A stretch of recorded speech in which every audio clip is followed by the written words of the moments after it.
Lovely to see you. Thanks for your time. I enjoyed the film. It all starts out so innocently. Yeah.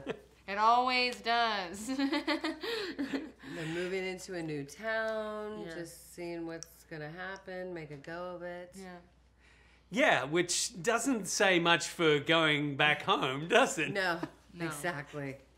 I love that it was just like this script where you're like, oh, I didn't see that coming. Yeah, the entire time. Yeah. And you really don't see any of that coming.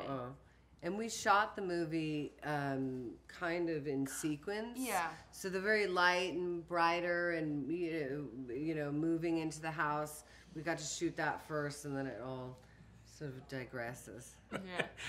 On that note, what was it like watching Octavia progress into psychosis? Just the best. I mean, to see her, she's a delight off camera and on camera. I mean, she's so extremely talented, and you really see just how much of a range that she has in this film. And for me getting to watch that as like a new actor, I was like, oh my God, this is what acting is, And she had so many fun behaviors as Ma. The dancing. Like just her dancing, her physicality, or how she could sort of look right through you with this gaze. When she's hugging Erica and stares at Maggie and she goes, and you're like, ooh. Creepy. Yeah, creepy. Juliette, as the plot unravels during the film, the character does seem slightly remorseful. Yeah, yes. So that was a fun thing to navigate of a person's guilt, and that they're not all innocent, but they're definitely not malicious. But she was a follower, and I like that it shines a light on that early on when you can be, in a bullying incident. But yes, she does. She unloads her guilt there at the end, and Tate did such a good job of coming up with and writing some things on the spot that really pushed certain dramatic elements. Right. Well, Ma, it's a bit more than a grudge, but it has haunted her for 25 years or something like that. Yeah, I mean, I guess it just shows like what how trauma really affects you and carries with you your entire life. And with Ma, that was clearly the case. But it's fascinating with individuals how I don't know what studies have done, how you have siblings under the same roof, experience the same thing. Yeah. One can become a sociopath and the other Nature is not. Nurture. So, yeah. Yeah. Exactly.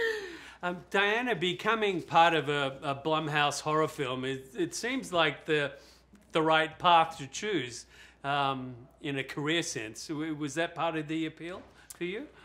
Blumhouse is doing incredible things with this genre. They're really flipping this whole genre on its head. With movies like Get Out, Us, and now Ma. There's no one way that horror is supposed to be. And for me, it wasn't so much about the genre of the film, but really it was, the script, the director, Octavia, the cast. I mean, all these elements of what make a film great, and that's what I was drawn to. Right. And Juliette, you've done some not necessarily horror, but some pretty violent films. Yeah. I mean, I did this podcast recently, and they were educating me on the genres within the genre. Some is more realism. I don't know the names, but from Dusk Till Dawn, that turned into a vampire movie. But I really like this Ma because it's really intelligent with the contemporary themes, and then it doles out the wickedness slowly, and it's a real thriller. I just love the tone of it. And it's a bit of an extreme statement, but it doesn't seem unwarranted. Yeah. Well, he makes you feel that way. It's interesting because I feel like you really empathize with our villain, you know, because the more you learn about her, the more your heart breaks for her, and you're like, man, I want her to get her revenge, until you're like, Well, maybe not on the kids. Yeah. Maybe not on the kids. Maybe So. the grown-ups. Yeah. She didn't have to do one thing to one of the bullies. Maybe, just to... Mercedes, I was like, yeah, when I saw that movie.